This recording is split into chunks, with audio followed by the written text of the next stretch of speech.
welcome into my ladies of London. I know what you did last summer, season 4, episode 2 review. We are back again to get into episode 2 of this reboot of Ladies of London, which they are calling New Reign. I'm invested now. At first, I didn't know how I felt about it, but I am definitely invested. I do hope the people who are regulars to the channel consider liking and subscribing. If you are not regular to the channel and are new here, welcome in. We appreciate you for watching, whether you like, subscribe, or any of that. As a smaller YouTuber, I do appreciate you.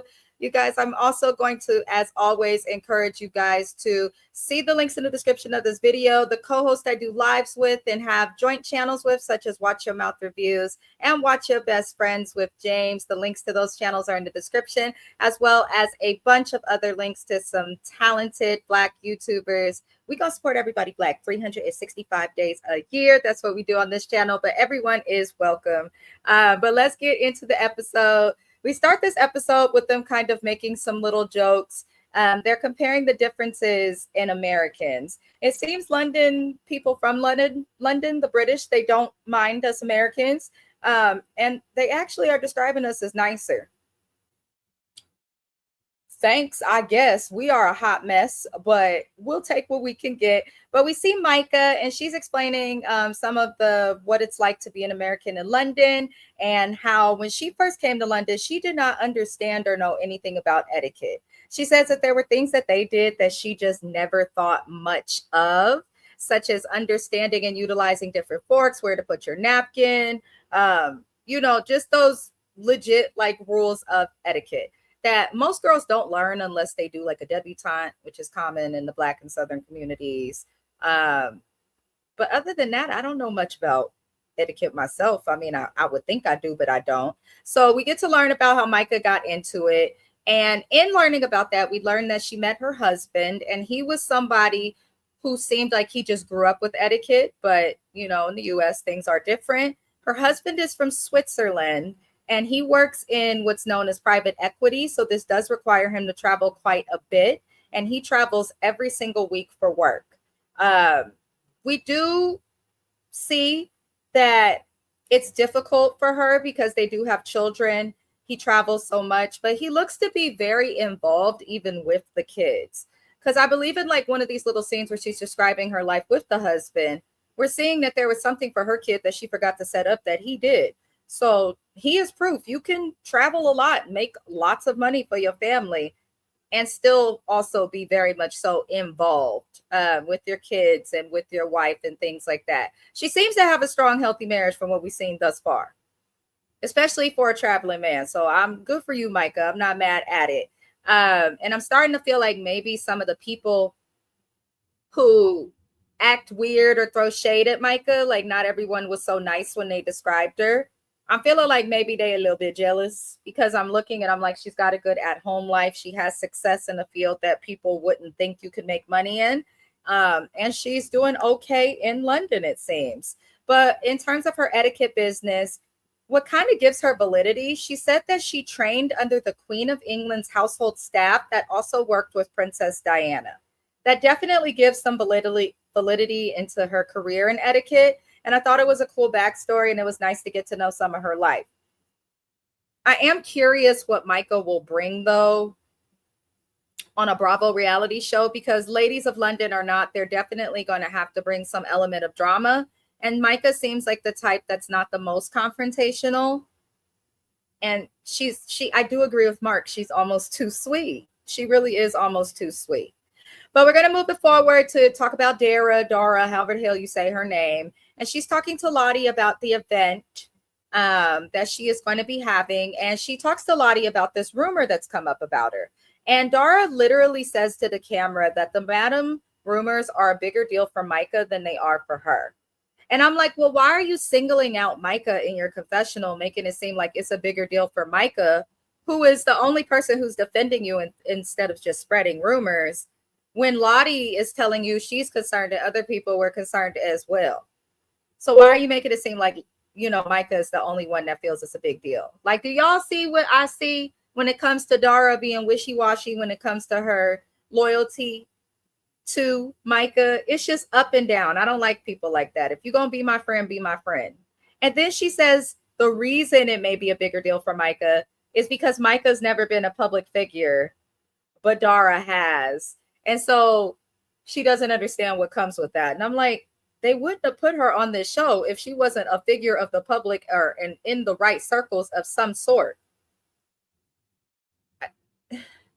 Ain't nobody saying no crazy rumors about Micah. They just said that she's nice and laughed that she's an American teaching etiquette. But people seem to feel that you mean and have not said nothing good about you in this group, Dara. But you trying to make it seem like Micah's the one who knows nothing. You shady. You real shady. She'll probably never watch this. And I'd like to point everybody to the disclaimers that go across the ticker and that are in the description of every video that I do. But this is just my opinion from what I've seen of Dara. She is shady. I see why her relationship don't work. She's messy. I don't like it. But we then see Mark meet with Emily, or not Emily. Oh, Lord. Meet with Emma. And apparently Mark and Emma are very close. Apparently Mark is close with everybody. That's why I say he is the heart and the glue to this group. Because it doesn't seem like there's anybody in this group that Mark has not known and had a good foundational relationship with for at least 10 years, which says a lot about Mark and who he is, that he has so many people he's been loyal to and that are loyal to him for that long. But he meets with Emma. We learn that he is the godfather to one of her kids. We see Kimmy join in as well. And I keep forgetting that Kimmy's an American because Kimmy does not sound American at all. It's kind of like when we see people from London or British people over in America for so many years, and some of them were like, have you lost your accent? They're like, a little bit, you know, it happens because you're around a different environment. But I keep forgetting that Kimmy is American. But she joins in and we actually end up learning more about Mark. Now, of course, they talk about the madam thing, but they were just kind of snickering. They didn't say too much that we haven't already heard or discussed prior. And Mark announces that his father is deteriorating in health. It sounds like he's in active decline. He lets us know that he grew up with parents that were never together because they lived in two separate countries. Sounds like his father is of some sort of prominence in Italy and his mother lives maybe in the UK. But he hasn't spent a lot of time with his father, but it looks like he's going to be buying a property. It sounded like in Florence, Italy, to be closer to his father. And I hope that he's able to bond with him. Just because you didn't have the time with your parents when they were there, you know, if they weren't bad to you, I respect Mark for still trying to connect with his dad and his Italian roots in some way. So I wish him well with that. But Mark, I hope that they give me more of you. Because right now I'm like, okay, you're the glue. But Sharice Jackson Jordan was also the glue in Potomac, and we see how that went. So that's all I'll say. I'll digress. I will digress. But we later see Lottie having a photo shoot, and she's having a pregnancy photo shoot while she looks thinner than most runway models. Respect to you, Lottie. But it looks like she's going to incorporate her sonogram photos into it. But we learn a little bit more about Lottie. Not much happened with this photo shoot. Lottie met her husband, Joshua, in a club.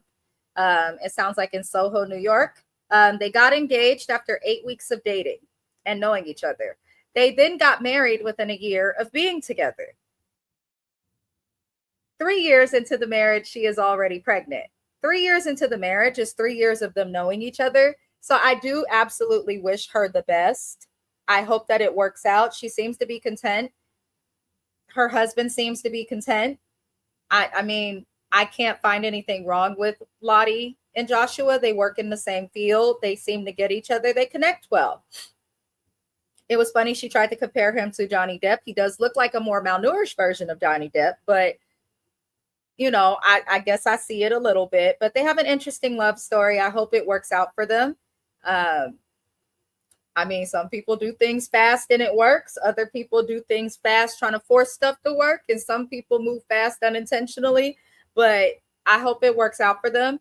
I feel like just with how fast they've gotten together and now a baby and a reality television show, plus their celebrity jobs, I'm curious to see what happens with this couple. And I think their life in itself could be a reality show. And I can see them, if they're interesting enough, getting a spinoff someday. Maybe on British's Bravo, which I can't remember the name of what it's called right now. But interesting. to learn about Lottie. We're going to get into Martha. Martha's trying to get her house together, y'all. And I feel like Martha has one of the strongest storylines on here. We could see Martha date. We could see her talk about her divorce. We could see her rebuild. We could see so much with Martha. But Martha, this house is horrendous, darling.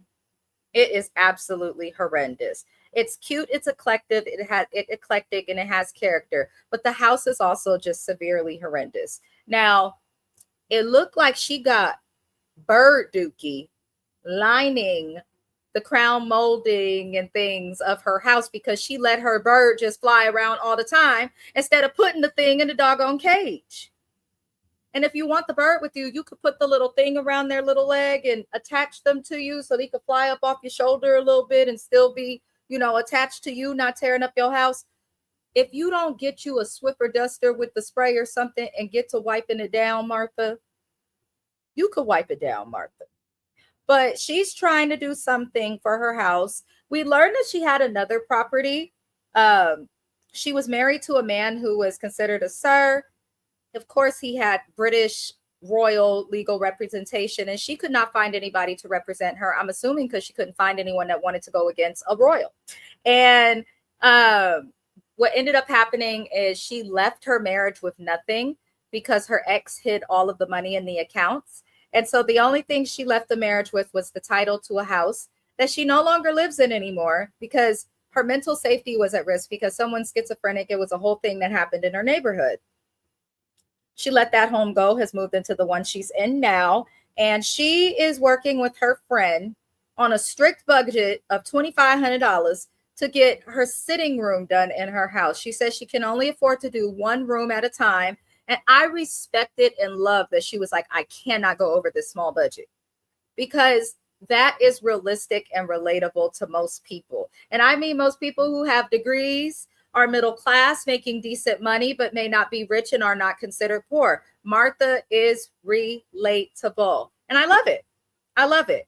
And I think most people will. I don't know if they're going to get a reunion, but if they do, I feel like if she keeps this up and doesn't get too messy, I feel like she'll be well received by the audience. But I'm curious to those of you who are watching, just because we are not live does not mean you guys cannot give your opinion. I am always lurking in the comments. Let me know how you guys feel about Martha, who your favorite was, how you're feeling in the episode 2 so far. I'm always looking for a conversation, even if we're not live. But I definitely liked Martha, and I look forward to her cleaning up her house. And if you're going to redo your house, get that bird on a leash, please. Sounds crazy to say. Do something with the bird because you don't want to get this new pretty room together and the bird be flying and pecking and pooping on everything. That's no fun. Nobody wants to deal with that.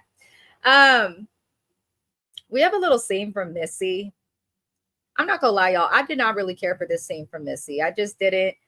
She talks about getting bored in her relationships, and her relationships didn't make sense to me. It seemed like Missy's a little bit toxic. That's just me.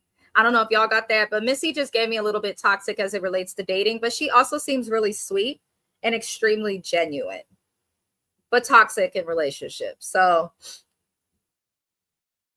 I'm sorry, Missy. That's all I have. I don't really have much to say, but it was nice to get to know her a bit, but I see why she's so invested in commenting in her friends because it seemed like she don't have a lot going on herself outside of her kids, maybe. And ain't nothing wrong with that. Maybe we'll see her career. So I'm still giving her a shot. It's only episode 2. But we're going to keep it moving into Margot, who is also American. Margot goes to the park with her daughter. This is also her first child that she's had on her own with her man. They have 2 that are their stepkids or her stepkids. Margot had a whole different life. Now, Margot is American. She has a home in Malibu. She still has property and roots in Los Angeles, California, but she also is coming back to London, is raising her kids there, and she has been there before. Now, when she was in London before, she was a party girl. It sounds like her and Martha was partying hard. She said that Martha is the reason she decided she couldn't drink no more. She said, I just couldn't do it. She felt like she had enough alcohol for a lifetime. But she throws shade at Micah for etiquette, which was really weird. She was like, well, I don't know how Micah would feel about me, the proper etiquette of feeding my baby olives without the pits or something. And I was just like, why are you bringing up Micah? What is that? Because it didn't seem like fun shade. It seemed like Micah gets on my nerve shade, which I could not understand. And I apologize, you guys. I am congested. My allergies are terrible. The weather in the Bay Area makes no sense. Right now, we had rain last week and now it's 80 degrees. I don't know. Maybe spring is coming soon. But yeah, I didn't understand the shade. I don't know if everybody caught that, but I was looking like, Margot, please, Margot. But she meets with Martha. They've known each other for years. Martha is like, I don't really know what to do with her now that she got kids and stuff. But Martha tells her the most concerning thing. She's like, well, I met a guy in a park and I paid him a couple $100. He's going to come paint my house for me. You paid him before? And then she's like, it just sounded concerning. Like, yes, you paid for the supplies and stuff, but like, did he show you a receipt? When's he coming? You say you just met him in a park. You just at the park talking to random people. I mean, some people do that. Nothing's wrong with it, but you're single and you're inviting a random person in your house. And we know that Martha is hell-bent on being independent because she's always kind of had a man that could do stuff for her, and she wants to do stuff on her own, which I respect. But I'm also like, you also got to be smart, girl. I would have called my friends over and had a painting party or something before I let a random man from the park in my house. But I hope it works out, Martha. I hope it works out. Look out for your friend, Margot, because she's definitely going to need it. Now, the ladies are going to prepare to go to an event, and Missy is feeling like she has to say something about Dara. This is going to be an event that Dara is hosting. But Missy feels like she needs to speak up about Dara's comments and how two-faced she's being towards Micah because everyone will be around to back her up. And it's a good opportunity to hold her accountable. I was like, yes, girl, but I would have waited till it was an event that did not belong to Dara so that I could have a better shot at Dara being held accountable. Because Dara give me the type of bitch that'll run, which we're going to see her do later. That's just what she gives. Now, they get to the event and Dara does this weird toast where and at first I was like, maybe she's being nice, but based on cast reactions, I'm starting to think Dara's toast was shade.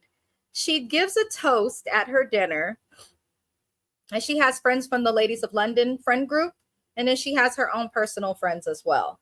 And she says that they all need to appreciate themselves and give themselves a pat on the back because they've all made something from nothing and are true entrepreneurs. And everybody in the group is like, what? I was hollering because everybody in the group with their British accents, they're like, I don't know what she's talking about, but, and then the camera starts to show that all of these people are basically Nepo babies. They grew up rich. They were born into privilege. Some of them were the daughters of tech geniuses. Mark is the son of an Italian royalty. We have Emma, who's an aristocrat and respected amongst Nigerian culture. Like, none of them grew up like, basically, they did not make something out of nothing. They utilized the platforms their parents set up for them to make their success. And they're all aware of that, but they're just like, what the hell is she talking about? And I thought it was the funniest thing. But I'm like, maybe it was shade because Dara did come from nothing, had to do all this work. Maybe she's like, I know all of them came from something, so I'm going to throw this shade. Because the way that Dara moved was just a mess. Now, the group settles down and they have dinner and they're eating. And this is where Missy calls out Dara's statements about what she said about Micah. She says that Dara said that Micah was cringe, low class, tacky, and facing her lifestyle. And I said, well, goddamn. Not cringe, low class, tacky, and faking it. And Dara is like, that is a lie. I absolutely love the walkie-talkies. And Micah's my sister. I love her. She's my best friend. I just want to have a good dinner. Let's focus on eating.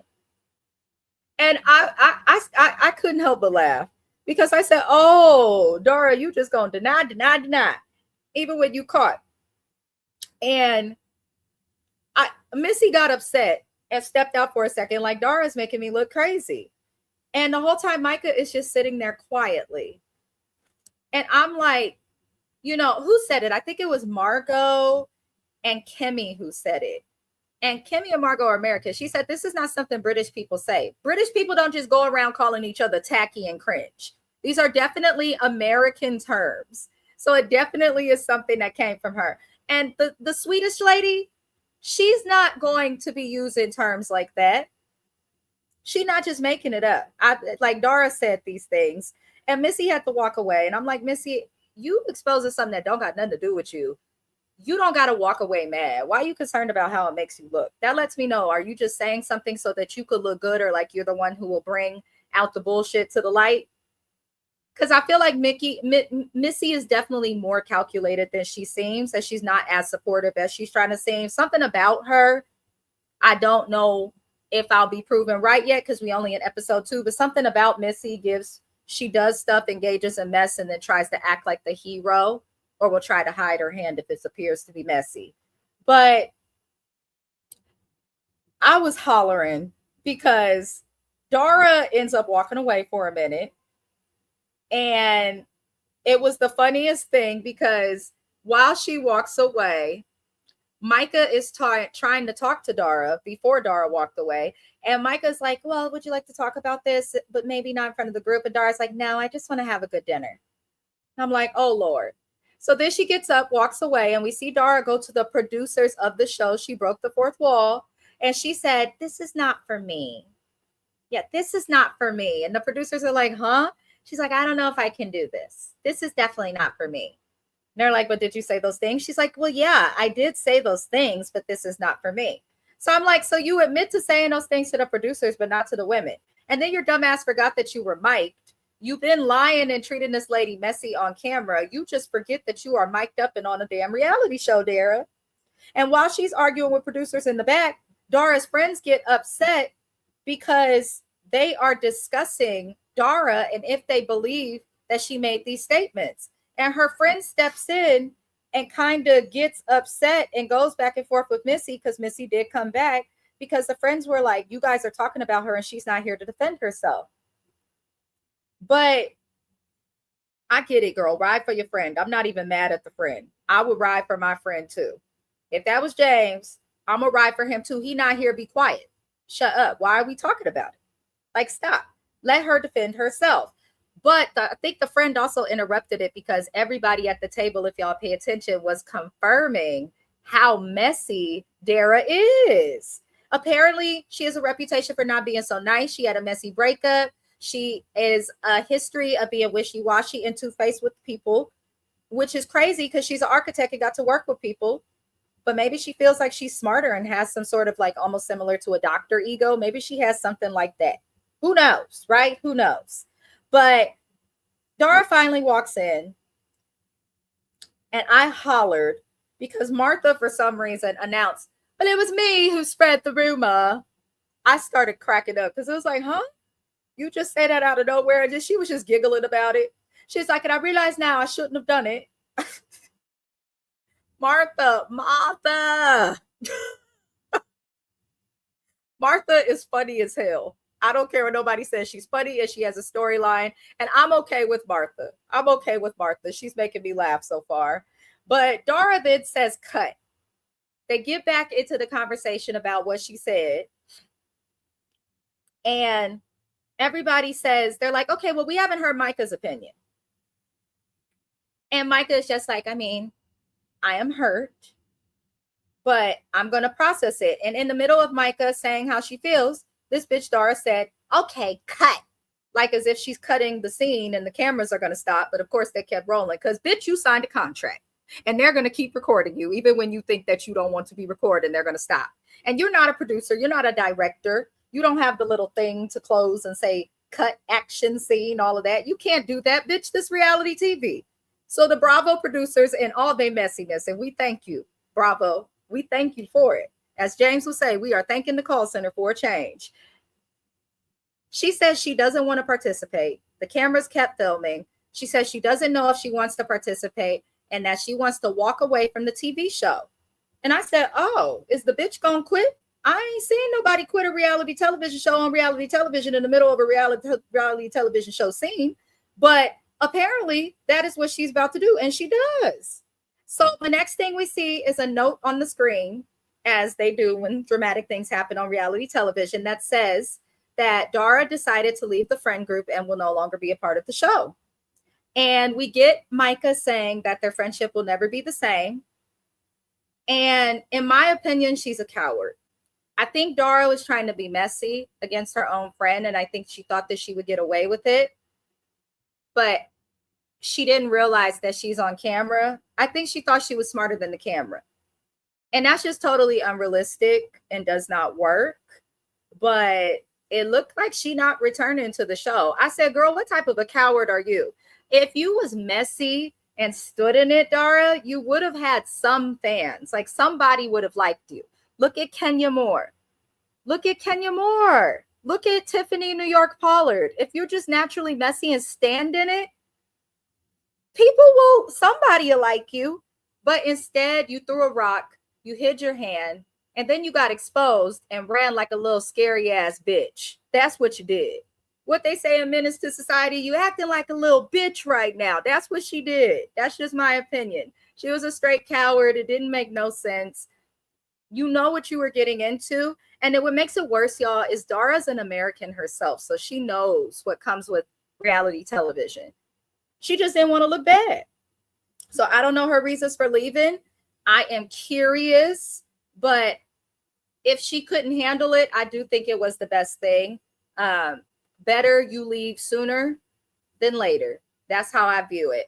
But that was the end of the second episode of Ladies of London New Reign. I am entertained now. I'm officially into it. The first episode, I was like, okay, I get it. We're being introduced to people.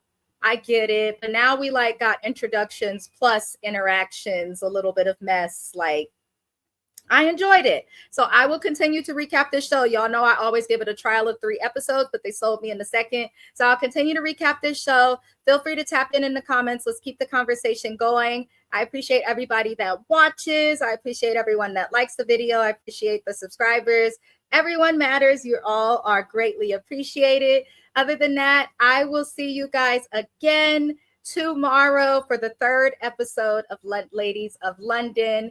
And then after that review, we will be recapping it again this Friday on March the 20th. There will be the current episode review out.